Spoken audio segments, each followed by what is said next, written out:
ভারী কানের দুল পড়ার জন্য কানের লতি বা তার ছিদ্র ক্রমশ বড় হয়ে যাচ্ছে। অনেকের ক্ষেত্রে পুরো কেটে যায়, তখন সে কিছুই উনি করতে পারেন না। যে সার্জারি করি সেটাকে কিন্তু ইয়ার লোব রিপেয়ার সার্জারি বলা হয়। যেটা কিভাবে ঠিক করা হয়? যেহেতু দুদিকে স্কিন থাকে, আমাদের ডাবল রিপেয়ার করতে হয়। সার্জারিটা করতে দুদিকে মিলিয়ে ধরুন 20-40 মিনিট মতো সময় লাগে।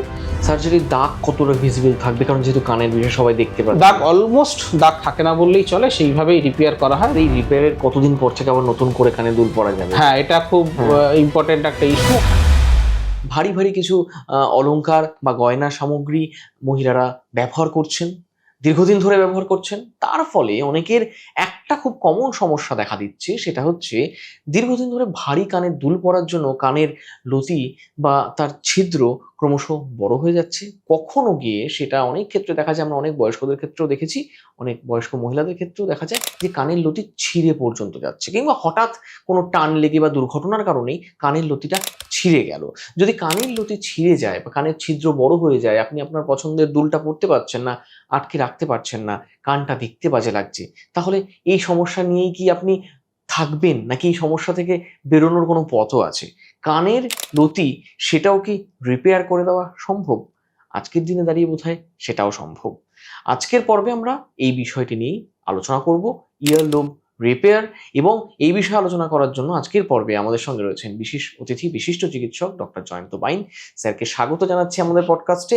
এবং দর্শক বন্ধু, আপনাদের জানাই যারা এই ধরনের সমস্যায় ভুগছেন, তারাই এই আলোচনাটি দেখতে এসেছেন, তাদেরকে জানাই যে খুব সামান্য একটা ছোট্ট অপারেশনের মাধ্যমে কিন্তু এই সমস্যা থেকে আপনি চিরতরে মুক্তি পেতে পারেন। কিভাবে মুক্তি পাবেন সেটা জানার জন্য ভিডিওটি শেষ পর্যন্ত থাকতে হবে।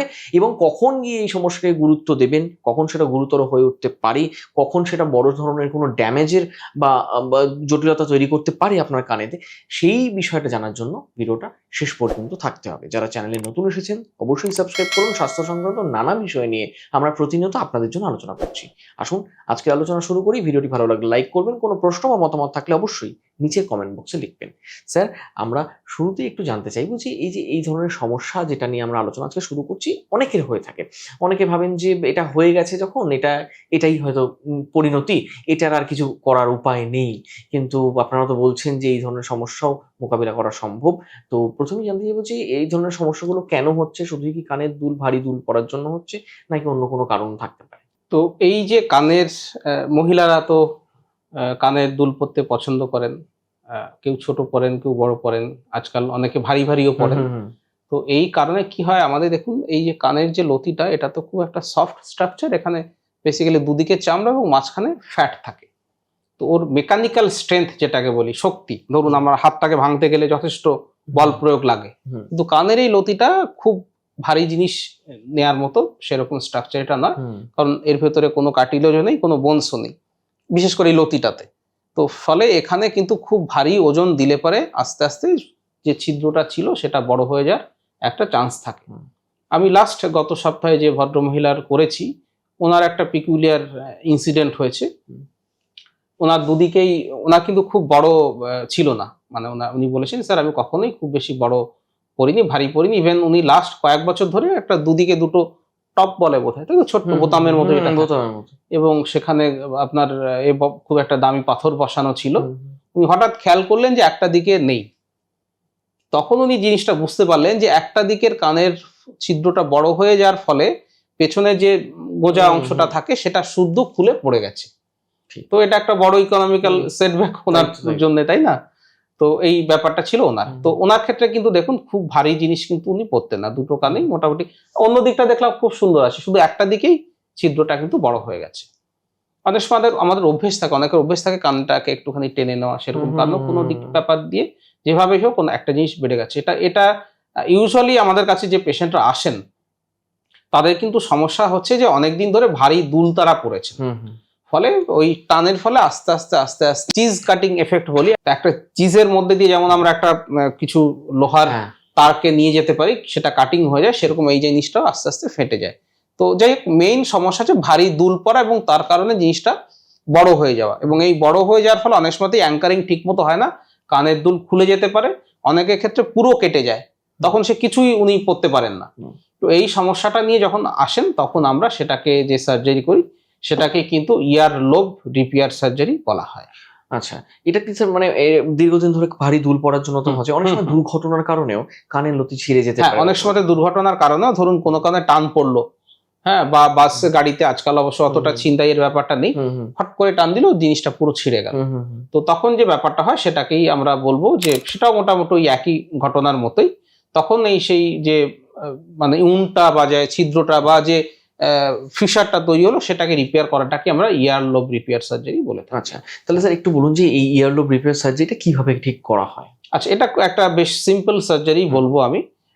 তবে সিম্পল সার্জারি হলেও এই যেহেতু দুদিকে স্কিন থাকে, আমাদের ডাবল রিপেয়ার করতে হয়। সামনের দিকেও নরমালি আমরা দেখুন কোথাও কেটে গেলে শুধু একটা লেয়ারে বা একটা অংশে সেলাই করি, এখানে কিন্তু সামনেও করতে হচ্ছে, পেছনের দিকেও করতে হচ্ছে। এবং জিনিসটা খুব পাতলা হওয়ার কারণে দুটো লেয়ারে করাটা একটু ডিফিকাল্ট। সেই জন্য আপনার যে আমরা যে স্টিচটা ইউজ করব সেটাকে ভীষণ সরু হতে হবে, ইউজুয়ালি 50 বা 60, এবং আন্ডার ম্যাগনিফিকেশন। আমরা নর্মাল যেরকম অপারেশন করি সেখানে আমরা খালি চোখে করছি, এটা কিন্তু আমাদের লুপ করে জিনিসটা করতে যাতে আমরা খুব সুন্দরভাবে দেখতে পারি এবং উঁচু নিচু বা সামনেটা পেছনে, পেছনেটার সামনে এই জিনিসটা যাতে না হয়ে যায়। খুব যত্নের সঙ্গে খুব ধৈর্য ধরে এই সার্জারিটা করতে হয়, সেখানেই কিন্তু মেইন চ্যালেঞ্জটা। ওখানে আপনার লোকাল অ্যানাস্থেসিয়া? হ্যাঁ, আচ্ছা, অবশ্যই যাতে ব্যথা না হয় সেজন্য আমরা যেটা করি, পেশেন্ট আসার পরেই আমরা ওই জায়গাটাতে হালকা করে একটা নাম্বিং ক্রিম দিয়ে দিই, তাতে বেশ 70 to 80% পেইন চলে যায়। তারপর আমরা টেস্ট করে দেখি ফার্দার কোনো পেইন রয়েছে কিনা। যদি পেইন থাকে আমরা ইনসুলিন সিরিঞ্জ, ভীষণ সরু গেজ হয় সেটা দিয়ে একটুখানি লোকাল অ্যানাস্থেসিয়া ইনজেকশন করে দিয়ে, এবং টিস্যুটাকে তার ফলে একটু ফুলেও যায়, হাইড্রো ডিসেকশন আমরা বলি, ফলে আমাদের দুটো লেয়ারে ভাগ করতে এবং সেলাইটা করতে খুব সুবিধা হয়। ইউজুয়ালি দেখেছি যারা আসেন তাদের হয়তো একটা দিকে বেশি বড় হয়ে গেছে, অন্যদিকে মিডিয়াম রয়েছে, ইউজুয়ালি দুদিকেই কিন্তু করতে হয়। খুব রেয়ারলি এসছেন, যেমন গত সপ্তাহে যার করলাম, যার একটা দিকেই হয়েছে। ইউজুয়ালি দুটো দিকেই সার্জারিটা করতে হয়, এবং আমরা সার্জারি করে পেশেন্টকে ঘন্টা খানেক মতো, বেশিক্ষণ লাগে না, 1 ঘন্টা মতো অবজার্ভ করে ওনাকে ছুটি করে। আচ্ছা, মানে খুব সময় সাপেক্ষ নয়? সময় সাপেক্ষ না, সার্জারিটা করতে দুদিকে মিলিয়ে ধরুন 20-40 মিনিট মতো সময় লাগে। সার্জারির পরে 1 থেকে 1.5 ঘন্টা ওনাকে অবজার্ভ করা এবং তারপরে ছুটি করে দেওয়া। আচ্ছা, এই যে কানের এই সার্জারিটার পরে একটা নিশ্চয়ই ড্রেসিং বা একটা সার্জারি পরবর্তী কেয়ারের বিষয় থাকে, সেটা ছোট্ট একটা ড্রেসিং করা থাকে, এবং আমরা পেশেন্টকে একটা দিন জল লাগাতে বারণ করি, তারপরের দিন থেকে জল লাগাতে পারবেন, কোনো অসুবিধা হবে না, কোনো পেইনও বিশেষ কিছু হয় না কারণ কানের লতিতে। তা সত্ত্বেও আমরা 2 দিনের বা 3 দিনের জন্য অ্যান্টিবায়োটিক এবং একটা পেইন রিলিফ মেডিকেশন আমরা ওনাকে অ্যাডভাইস করে থাকি। সার্জারির দাগ কতটা ভিজিবল থাকবে, কারণ যেহেতু কানের বিষয় সবাই দেখতে পাবে? দাগ অলমোস্ট দাগ থাকে না বললেই চলে, সেইভাবেই রিপেয়ার করা হয়, এবং কানের লতিটা যেহেতু সফট স্ট্রাকচার, এখানে দাগ খুব বেশি কিন্তু হয় না। তাহলে স্যার এইটা যখন সেলাইটা করা হচ্ছে বা আপনি একটা সার্জারি করলেন, তারপরে সেলাই করা হলো, সেই সেলাইটা কাটতে কতদিন সময় লাগে বা কতদিনের মধ্যে আপনারা কেটে দিতে পারেন? আচ্ছা, তো প্রথমেই বললাম আমরা এখানে যে সেলাইগুলো করি খুব সরু সুতো থাকে, ইউজুয়ালি 50 বা 60 আমরা নাম্বার বলি, যত 5, 6, 7, 8 যত বাড়বো তত পাতলা হচ্ছে, হ্যাঁ, 0টা সব থেকে বেশি মোটা।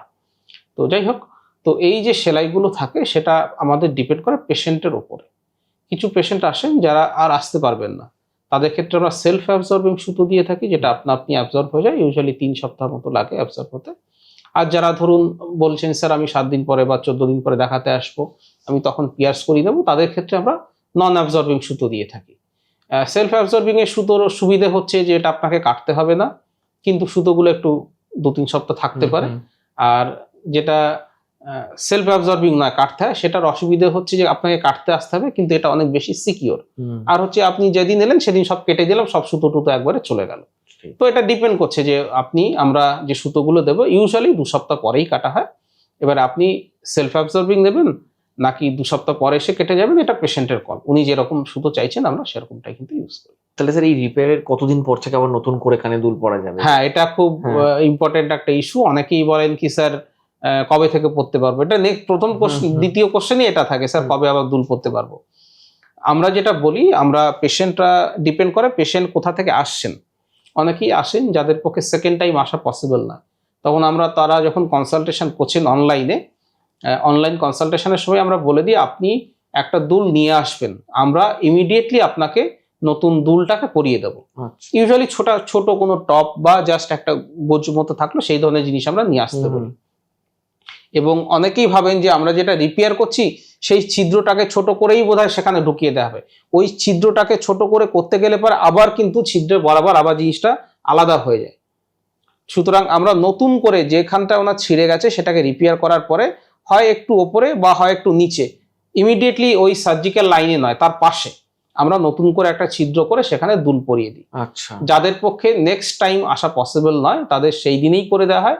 আর যারা বলেন কি স্যার আমি আবার আসবো দেখাতে আপনাকে 2 সপ্তাহ পরে, তখন নেক্সট 2 সপ্তাহ পরে যখন এলেন তখন আমরা ওনাকে দুলটাকে নতুন করে একটা ছিদ্র লোকাল অ্যানাস্থেসিয়া দিয়েই আমরা কিন্তু পরিয়ে দিই। আচ্ছা, এটা তো স্যার আমরা বড়দের বিষয়টা নিয়ে আলোচনা করছি। যদি ছোটদের ক্ষেত্রে এরকম হয়, শিশুদের ক্ষেত্রে অনেক সময় যদি আচ্ছা। এই ধরনের সমস্যা হয়, কানের লতি ছিঁড়ে গেল বা কিছু, তাদের ক্ষেত্রে কি ট্রিটমেন্ট অ্যাপ্রোচটা একটু আলাদা হয়? আচ্ছা, শিশুদের ক্ষেত্রে খুব রেয়ার কানের লতি ছিঁড়ে যাওয়া। ইউজুয়ালি আজকাল তো 5-6 বছরের আগে কোনো মেয়েকে কানের ফুটো করা হয় না, এখন বাবা মায়ের অনেক সচেতন।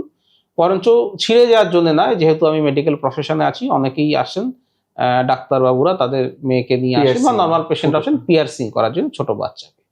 ইউজুয়ালি আমি বলি 7 থেকে 8 বছরের বয়সের আগে করার কোনো দরকার নেই। তার দুটো কারণ, একটা হচ্ছে বাচ্চারা খুব ভয় পায়, আর 2 নম্বর কারণ হচ্ছে যে ছোট বাচ্চা 5 বছরের বাচ্চা দুরন্ত হবে, কেউ তার কানে টানে টেনে দিলে পরে জিনিসটা খারাপ হবে। ইউজুয়ালি 7-8 বছরের পরে বাচ্চা মেয়েরা একটুখানি স্টেবল হয়ে যায়, মেন্টালিও স্টেবল হয়ে যায়, তখন লোকাল অ্যানাস্থেসিয়া বা নাম্বিং ক্রিম দিয়ে গল্প করতে করতে আমরা পিয়ার্সিং করে তাকে দুল কিন্তু পরিয়ে দিয়ে থাকি, নিরাপদভাবে পরিয়ে দেওয়া হয়। সুতরাং বাচ্চা মেয়েদেরও করা যেতে পারে।